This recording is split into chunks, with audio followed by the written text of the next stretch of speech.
O mecanismo do sonho. Somos forçados a assumir que essa transformação da cena também aconteceu nos sonhos intricados, embora não saibamos se, com isso, realizou algum possível desejo. O sonho explificado no início, analisado com razoável profundidade, de fato nos serviu de mote em dois lugares, para desconfiarmos de algo assim.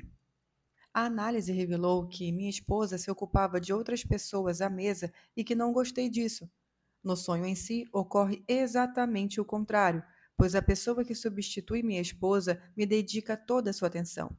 Mas será que se pode desejar algo mais agradável após um incidente desagradável do que exatamente o contrário, tal como se passou no sonho? O pensamento doloroso gera pela análise, gerado por ela na verdade, está igualmente associado ao comentário da minha mulher no sonho. Você sempre teve belos olhos. Portanto, parte da oposição entre o conteúdo latente do sonho e o seu conteúdo manifesto, que deve ser derivada da realização de um desejo. Outra manifestação do trabalho do sonho que todos os sonhos incoerentes têm em comum é ainda mais evidente. Escolha qualquer exemplo e compare o número de elementos separados dele, ou a extensão do sonho, se anotado, com os pensamentos oníricos produzidos pela análise, dos quais apenas traços podem ser reencontrados no sonho em si. Não pode haver dúvida de que o trabalho do sonho resultou em compreensão extraordinária, ou condensação. De início, não é fácil formar uma opinião quanto à extensão da condensação. Quanto mais você aprofunda a análise, mais intensamente se impressiona com ela. Não se encontrará no sonho nenhum fator cujas cadeias de associação não levem a duas ou mais direções, nenhuma cena que não tenha sido montada com base em duas ou mais impressões e eventos. Por exemplo, certa vez sonhei com uma espécie de piscina em que os banhistas de repente se dispersavam em todas as direções, no lugar à borda. Uma pessoa em pé curvava-se em direção de um dos banhistas como se quisesse tirá-lo da água. Essa era uma cena composta, constituída de um acontecimento da época da minha puberdade e de dois quadros, um dos quais eu vira pouco tempo antes do sonho. Os dois quadros eram a surpresa no banho, do ciclo de Melusina, e o dilúvio, de um mestre italiano. Quanto ao pequeno incidente, certa vez presenciei uma senhora, ainda em trajes de banho até depois do horário reservado aos homens, ser ajudada a sair da água pelo instrutor de natação. No sonho, a cena escolhida pela análise levou a todo um conjunto de reminiscências, cada uma das coisas contribuindo para o conteúdo do sonho. Primeiro, veio rápido o episódio do tempo em que eu cortejava minha esposa, o qual já mencionei. A pressão de uma mão sob a mesa deu margem, no sonho, ao sob a mesa, por menor que, em minhas lembranças, precisava ter um lugar. Nesse momento, naturalmente, não houve menção a toda a sua atenção. A análise me mostrou que esse fator é a realização de um desejo por meio do meu contrário e tem relação com o comportamento da minha esposa à mesa do restaurante. Um episódio exatamente similar e muito mais importante dessa fase do namoro, durante o qual ficamos um dia inteiro separados, está oculto por trás dessa recordação recente. A intimidade da mão apoiada no joelho faz referência a uma ligação bastante diferente e a outras pessoas. Esse elemento do sonho se torna, mais uma vez, o ponto de partida para duas séries distintas de reminiscências e assim por diante. O teor dos pensamentos oníricos que se acumularam para a formação da cena do sonho deve, naturalmente, ser condizente com essa aplicação. Deve haver um ou mais fatores em comum. O trabalho do sonho procede como Francis Galton com suas fotografias de família. Os diversos elementos são postos uns sobre os outros, e que há de comum na imagem composta se destaca claramente e os detalhes que se opõem cancelam-se entre si. Esse processo de reprodução explica em parte as declarações, oscilações peculiarmente vagas de tantos elementos do sonho. Para interpretar um sonho, esta regra é válida. Quando a análise expõe incerteza em relação a isto ou aquilo, leia-se e, tornando-se cada parte das parentes alternativas como expressão separada de uma série de impressões. Quando não há nada em comum entre os pensamentos do sonho, o trabalho onírico cria algo viável que o sonho possa apresentar como comum. A maneira mais simples de aproximar dois pensamentos oníricos que nada têm em comum consiste em fazer, de fato, uma mudança na expressão de uma ideia, de como que se apresentasse ou se apresente como leve reformulação em forma de outra ideia. É um processo análogo ao da rima, quando a consonância proporciona o fator comum desejável.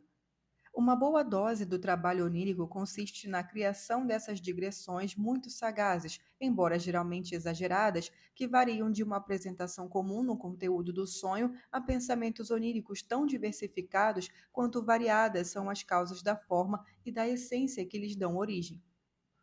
Na análise do nosso exemplo de sonho, encontro um caso semelhante de transformação de um pensamento para que possa concordar com outro essencialmente alheio ao primeiro. Ao prosseguir com a análise, deparei-me com este pensamento: gostaria de receber algo de graça.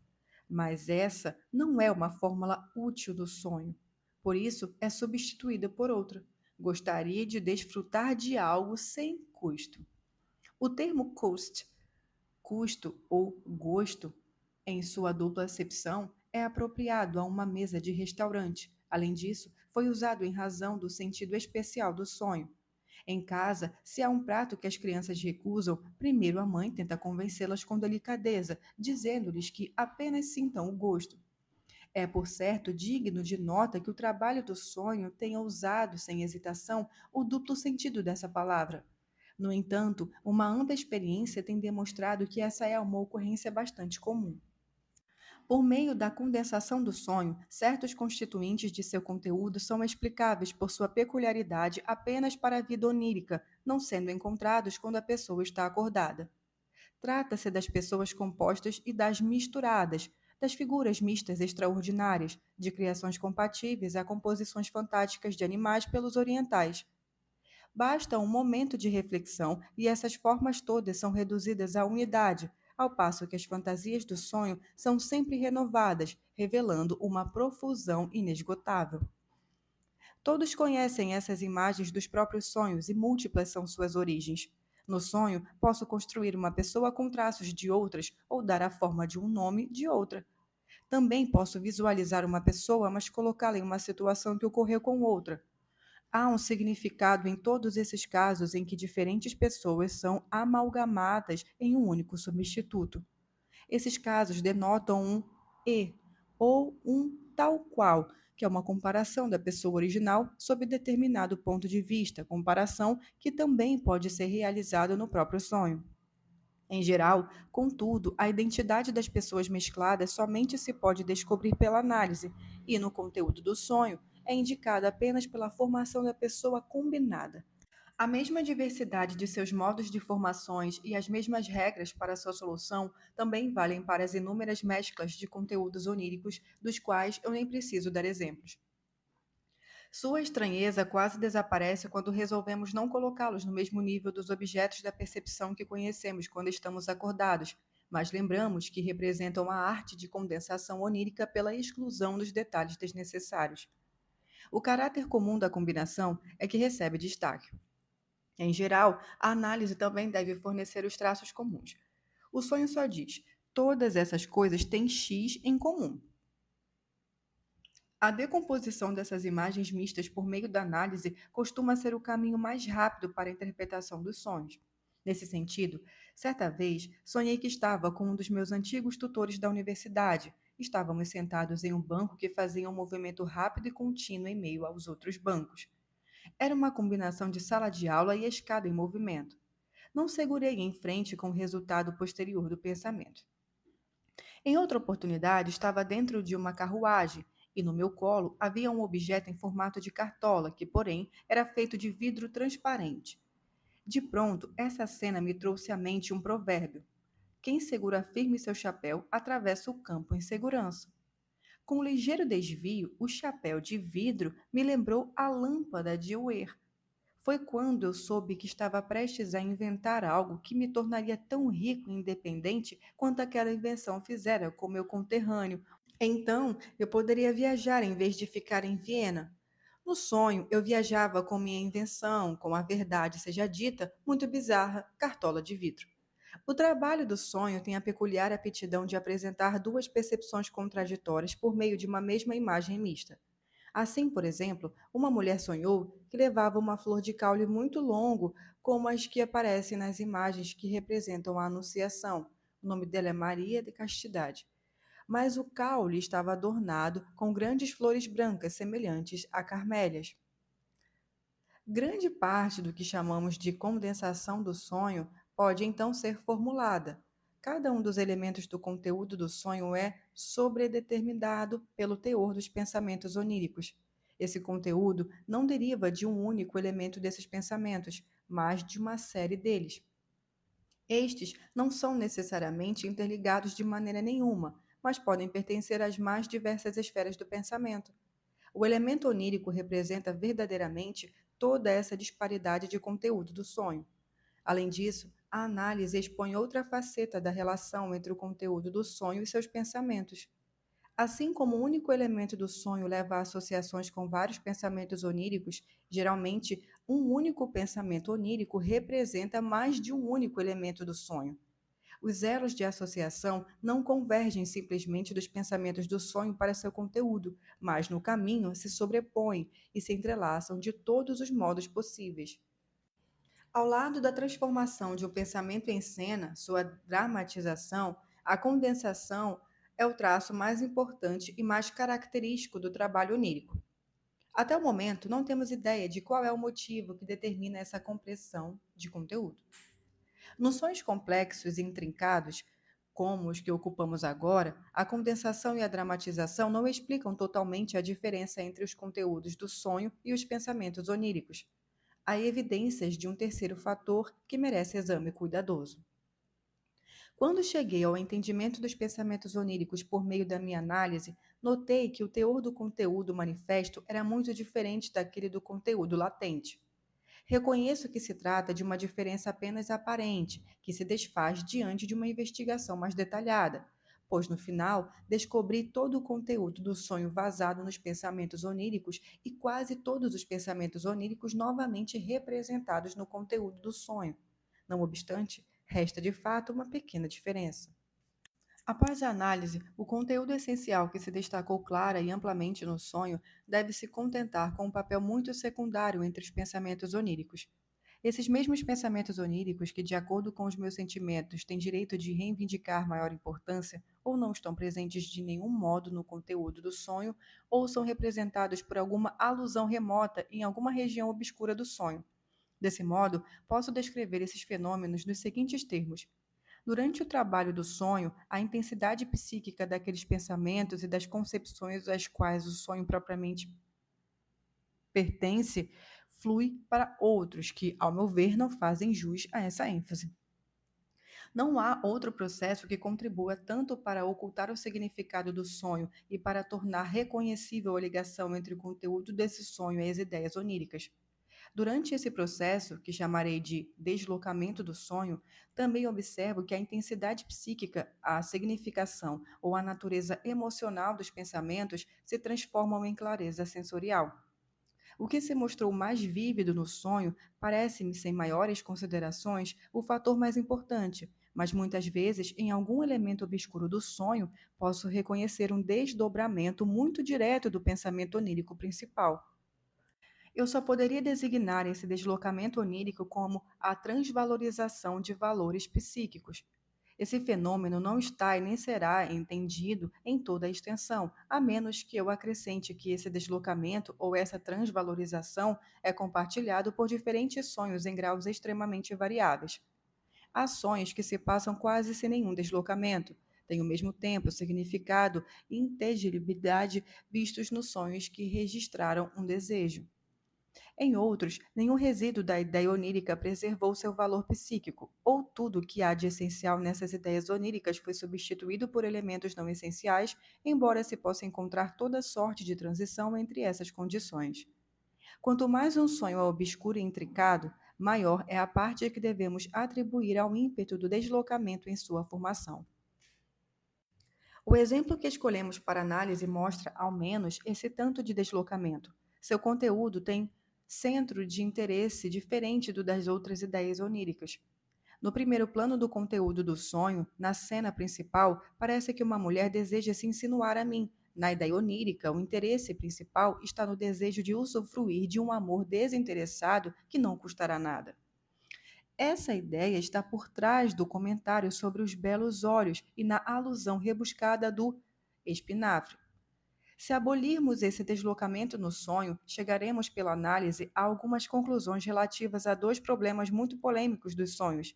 Primeiro, o que provoca o sonho. Segundo, qual a ligação do sonho com nossa vida quando estamos acordados. Há outros, porém, em que não se podem encontrar traços dessa ligação. Com a ajuda da análise, podemos demonstrar que todo sonho, sem exceção, está associado às nossas impressões do dia. Talvez seja mais correto dizer o dia anterior ao sonho. As impressões que incitaram o sonho podem ser tão importantes que não nos surpreendemos quando somos tomados por elas enquanto estamos acordados. Nesse caso, temos a razão ao dizer que o sonho traduz o interesse principal de nossa vida em vigília. O mais comum, no entanto, quando o sonho contém algo relacionado às impressões do dia, é esse elemento de ser tão trivial, tão sem importância, tão merecedor de esquecimento, que só conseguimos nos lembrar dele com muito esforço. Então, o conteúdo do sonho, mesmo quando se mostra coerente e inteligível, parece dizer respeito àqueles indiferentes pensamentos triviais que não merecem nossa atenção quando estamos despertos. A depreciação dos sonhos se deve em grande parte à predominância de elementos indiferentes e sem valor em seu conteúdo. A análise destrói a aparência sobre a qual se baseia tal julgamento depreciativo.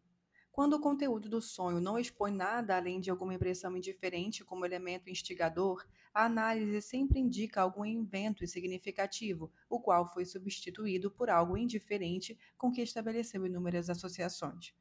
Nos casos em que o sonho aborda concepções sem relevância e interesse, a análise revela os vários caminhos associativos que ligam o trivial ao importante na avaliação psíquica do indivíduo.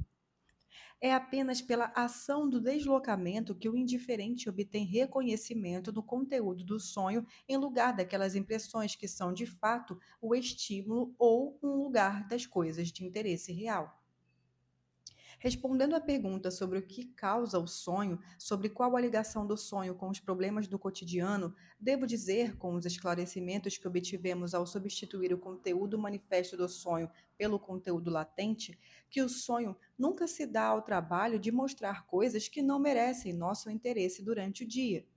As trivialidades que não nos perturbam durante o dia não têm o poder de nos acossar enquanto dormimos. O que provocou o sonho no exemplo que analisamos? O evento realmente sem importância do meu amigo me convidando para voltar para casa de graça no táxi dele. A cena na table d'hôte, no sonho, contém uma alusão a esse motivo indiferente, pois na conversa eu estabelecera um paralelo entre o táxi e a mesa do estabelecimento. Mas posso indicar o evento importante que tem um substituto no evento trivial. Alguns dias antes, eu desembolsara grande soma de dinheiro em favor de um familiar muito querido. Portanto, não surpreende, diz o pensamento do sonho, que essa pessoa se sinta grata a mim por esse gesto. Esse não é um amor gratuito. Mas o amor que não custará nada é um dos principais pensamentos do sonho.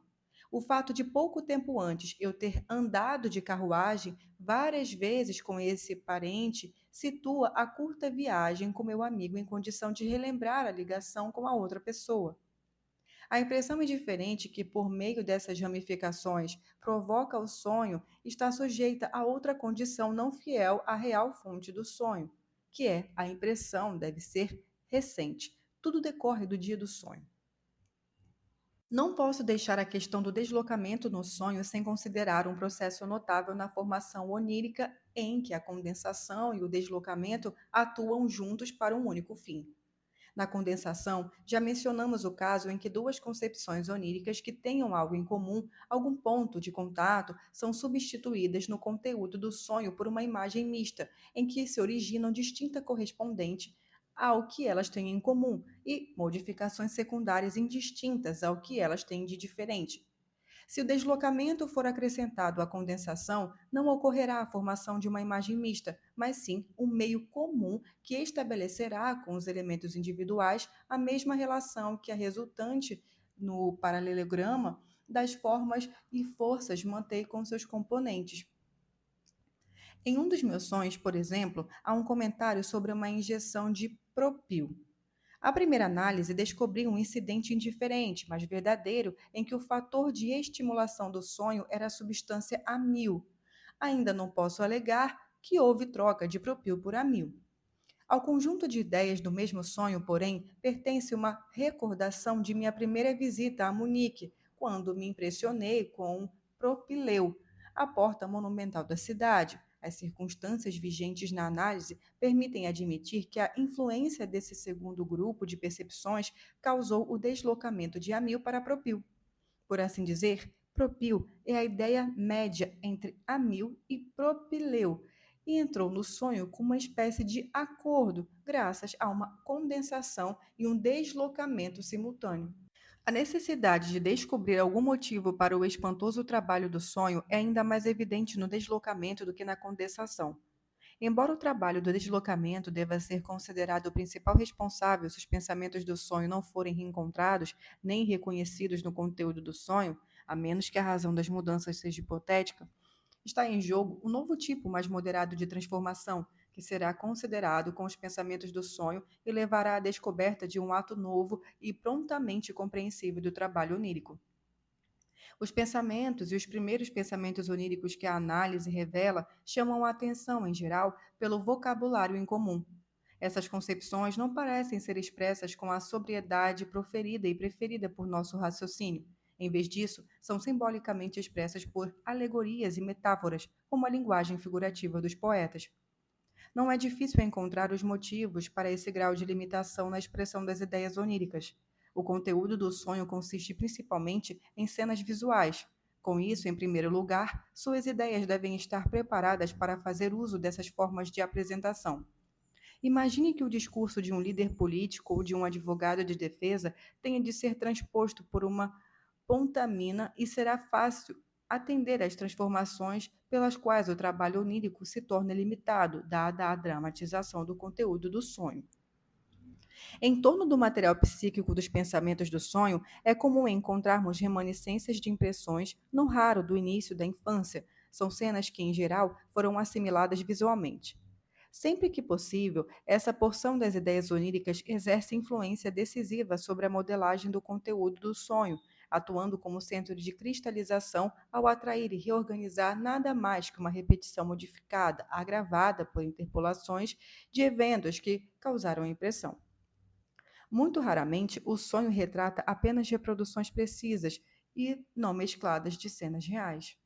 No entanto, o conteúdo do sonho não consiste exclusivamente em cenas, já que inclui fragmentos esparsos de imagens visuais, conversas e até pequenos trechos de pensamentos intactos.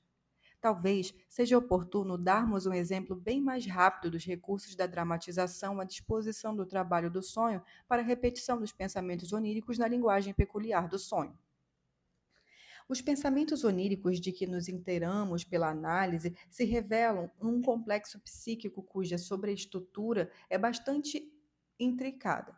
Suas partes sustentam as mais variadas relações entre si, compondo panos de fundo e primeiros planos, estipulações, digressões, ilustrações, demonstrações e protestos. Podemos dizer que é quase uma regra que uma linha de pensamento seja seguida por outra que lhe é contraditória.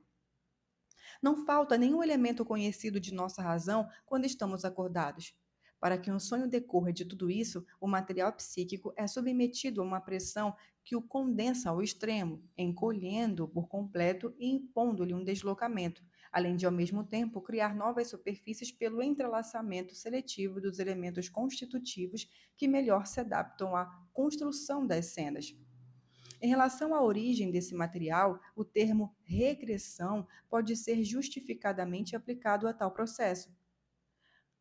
Os encadeamentos lógicos que mantiveram o material psíquico unido até esse ponto são perdidos nessa transformação do conteúdo do sonho. O trabalho do sonho, por assim dizer, se apodera apenas do conteúdo essencial dos pensamentos oníricos em sua elaboração. Cabe à análise restaurar a conexão destruída pelo trabalho do sonho. Portanto, os meios de expressão do sonho devem ser considerados escassos em comparação com os da nossa imaginação, embora o sonho não renuncie a todas as reivindicações de restituir uma relação lógica aos pensamentos oníricos. Ao contrário, com tolerável frequência, o sonho consegue substituí-los por elementos formais que lhe são próprios. Em virtude do inquestionável ligação resistente entre todas as partes dos pensamentos oníricos, o sonho tem condições de concretizar esse material em uma cena única, dotada de conexão lógica em termos de aproximação no tempo e no espaço, tal como o pintor que, para compor seu quadro, agrupa todos os poetas do Parnaso, os quais, embora nunca tenham estado juntos no cimo da montanha, mesmo assim, de maneira ideal, constituem uma comunidade. O sonho continua esse método de apresentação nos sonhos individuais, e muitas vezes, ao exibir dois elementos com grande proximidade em conteúdo, garante a existência de alguma relação íntima especial entre que ambos representam nos pensamentos oníricos. Além disso, devemos observar que, pela análise, provamos que todos os sonhos de uma noite têm origem na mesma esfera de pensamento. A relação casual ou não entre duas ideias é apresentada ou substituída por duas longas porções de sonho, uma após a outra. Frequentemente, essa é uma apresentação invertida. O início do sonho é a dedução e o final, a hipótese. No sonho, a transformação direta de uma coisa em outra parece servir à relação causa e efeito. O sonho nunca exprime uma alternativa do tipo isso ou aquilo, mas aceita que as duas opções têm o mesmo direito em sua mesma ligação. Quando isso ou aquilo é usado na reprodução de sonhos, deve, como já mencionei, ser substituído por e, ou seja, uma soma. As concepções que se opõem de maneira mútua são expressas nos sonhos preferencialmente e preferivelmente pelo mesmo elemento. Parece não haver não nos sonhos. A oposição entre duas ideias, a relação de conversão, é representada nos sonhos de forma bastante notável. É expressa pela inversão de outra parte do conteúdo do sonho, como um apêndice. Mais adiante, vamos abordar outro modo de expressar desacordo. A sensação de movimento impedido, comum nos sonhos, serve ao propósito de representar discórdia entre impulsos, um conflito de vontade. No mecanismo da formação do sonho, apenas uma das relações lógicas e da similaridade, de identidade, de acordo, é vista em alto grau de desenvolvimento. O trabalho do sonho faz uso desses casos como ponto de partida para a condensação, reunindo tudo aquilo que mostra entre acordo nessa nova unidade. Essas observações cruas e sumárias naturalmente não são suficientes como estimativa da abundância dos meios formais de que dispõe o sonho para apresentar as relações lógicas dos pensamentos oníricos. A esse respeito, os sonhos individuais são constituídos com maior ou menor cuidado. Processos auxiliares do trabalho do sonho terão sido levados mais ou menos em consideração. No último caso, parecem obscuros, intrincados, incoerentes. Quando o sonho parece claramente absurdo, quando seu conteúdo apresenta paradoxo óbvio, isso é proposital. Por meio da aparente indiferença por algum teor de lógica, esse elemento expressa parte do conteúdo intelectual das ideias oníricas. No sonho, o absurdo denota discórdia, desprezo, desdém nos pensamentos oníricos. Como essa explicação discorda por completo da noção de que o sonho deve sua origem a uma atividade cerebral dissociada e acrítica, vou enfatizar meu ponto de vista com um exemplo. Um de meus conhecidos, o Sr. M., fora atacado em um ensaio por ninguém menos que Goethe, com violência injustificada, na opinião de todos nós. Naturalmente, o Sr. M. ficou arrasado com o ataque. Ele se queixa disso amargamente durante um jantar, mas seu respeito por Goethe não diminuiu, apesar dessa experiência pessoal. Agora, tento esclarecer as relações cronológicas que me parecem improváveis. Goethe morreu em 1832. Como o ataque ao Sr. M deve evidentemente ter ocorrido antes, o Sr. M devia ser bastante jovem. Então, parece-me plausível que tivesse 18 anos.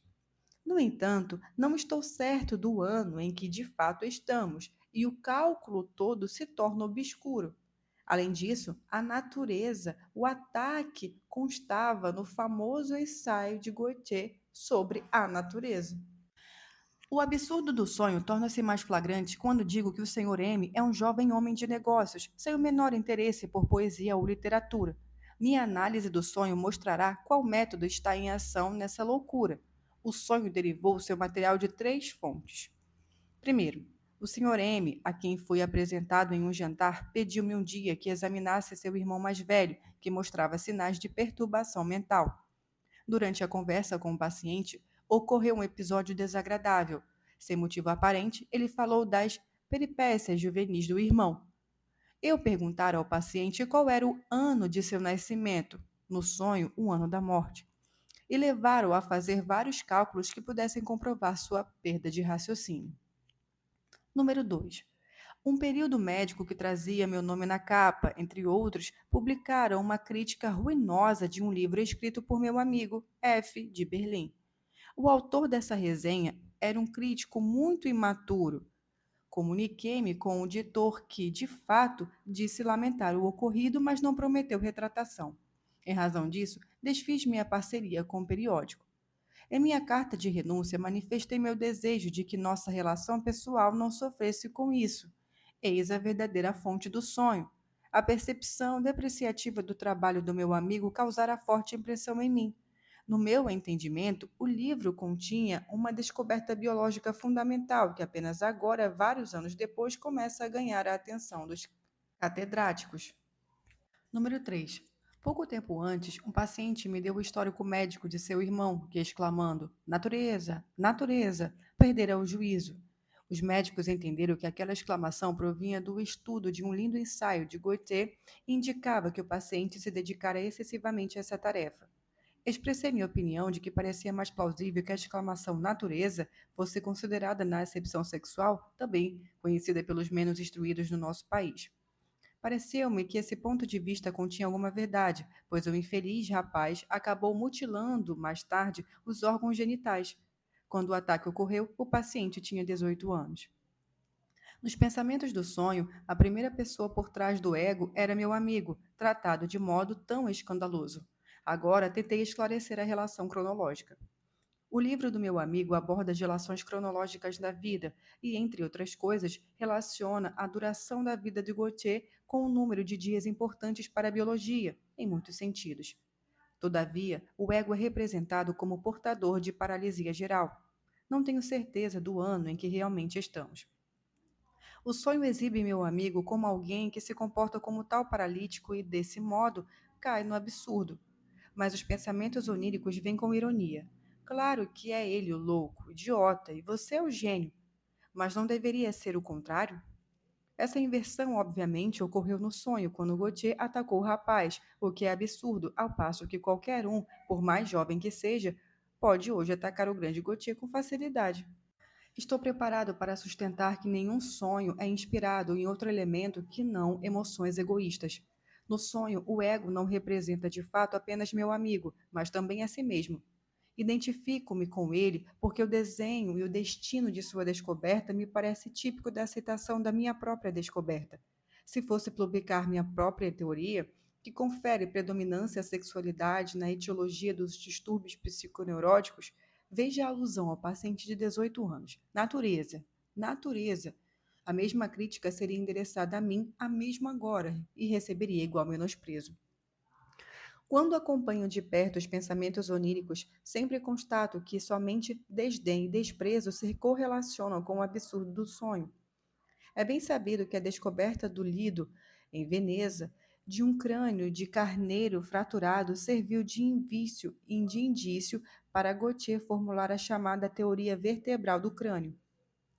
Meu amigo se gaba de, quando estudante, ter provocado um alvoroço diante da demissão de um professor idoso que fizera um bom trabalho, mas que, em razão de decrepitude, se tornara basicamente incapaz de lecionar.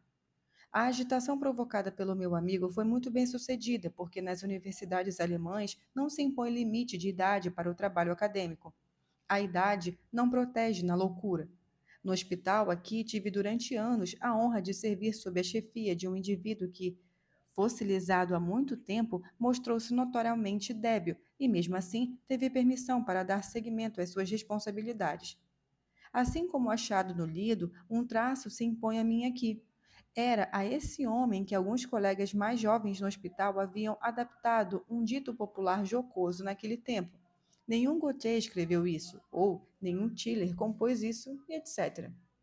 Não esgotamos nossa avaliação do trabalho do sonho. Além da condensação, do deslocamento e da organização definida do material psíquico, devemos atribuir-lhe mais uma atividade. Essa, inclusive, não é compartilhada por todo mundo, ou por todo sonho. Não abordarei exaustivamente essa etapa do trabalho do sonho, apenas ressalto que o caminho mais rápido para chegar a uma concepção dessa etapa é aceitar, talvez injustamente, que ela só influencia o conteúdo do sonho depois de ele já ter sido acumulado. Assim, seu modo de ação consiste em coordenar as partes do sonho para que se reúnam num todo coerente, numa composição onírica. O sonho adquire uma fachada que, de fato, não esconde a totalidade de seu conteúdo. Existe uma espécie de explicação preliminar a ser fortalecida pelas interpolações e por ligeiras alterações. Essa elaboração do conteúdo do sonho não deve ser muito pronunciada. Os equívocos do pensamentos oníricos aos quais ela dá origem são apenas superficiais. E ao analisar um sonho, nossa primeira tarefa é nos livrar dessas tentativas iniciais de interpretação. As razões para essa etapa do trabalho do sonho são facilmente identificadas. A elaboração final do sonho é decorrente de um respeito pela inteligibilidade, fato que trai a origem de uma ação que se comporta em relação ao conteúdo do sonho em si, tal qual nossa ação psíquica normal se comporta em relação a alguma percepção oferecida do nosso agrado. Desse modo, o conteúdo do sonho fica resguardado sob o pretexto de algumas expectativas, torna-se perceptualmente classificado pela suposição de inteligibilidade, arriscando ser falsificado, ao passo que, de fato, o equívoco mais extraordinário resulta de o sonho não poder ser correlacionado com nada conhecido. Todos temos consciência de sermos incapazes de prestar atenção a qualquer série de sinais desconhecida ou de ouvirmos uma conversa com palavras que não são familiares, sem fazermos imediatamente ajuste na percepção por meio do nosso anseio pela inteligibilidade, retomando elementos que nos são conhecidos. É verdade que o conteúdo do sonho contém boa dose do que pode ser entendido como resultado de outro desempenho, de natureza mais intelectual, mas todas as vezes a análise mostra conclusivamente que essas operações intelectuais já estavam presentes nos pensamentos do sonho e só foram tomadas pelo conteúdo do sonho. No sonho, um silogismo não é senão a repetição de silogismos nos pensamentos oníricos. Torna-se absurdo se no trabalho do sonho tiver sido transferido a outro material. Esse cálculo significa apenas que houve um cálculo dos pensamentos oníricos. Embora isso esteja sempre correto, o cálculo no sonho pode fornecer os resultados mais tolos pela condensação de seus fatores e o deslocamento das mesmas operações para outras coisas. Até mesmo as falas encontradas no conteúdo do sonho não são composições novas. Podemos provar que são reuniões de falas feitas, ouvidas ou lidas. As palavras são copiadas com fidedignidade, mas a situação em que foram proferidas é basicamente ignorada, e seu sentido é modificado com acentuada violência.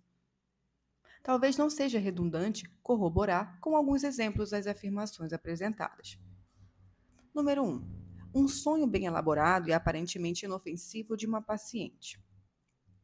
Ela ia ao mercado com sua cozinheira, que levava o cesto. Quando a paciente pediu algo ao açougueiro, ele lhe disse: Isso tudo já acabou. Ele quis lhe dar outra coisa no lugar e comentou: Isto é muito bom. Ela recusava e vai até o verdureiro. Este quer lhe vender uma hortaliça diferente, negra, amarrada no maço. A paciente diz: Não reconheço isso, não vou levar. O comentário "Isso tudo já acabou" resultou do tratamento. Alguns dias antes, eu mesmo dissera à paciente que as lembranças mais remotas da infância estão todas acabadas, como reminiscências, e são substituídas por transferências e sonhos. Portanto, eu sou o açougueiro. O segundo comentário: Não reconheço isso. Surgiu uma relação muito diferente.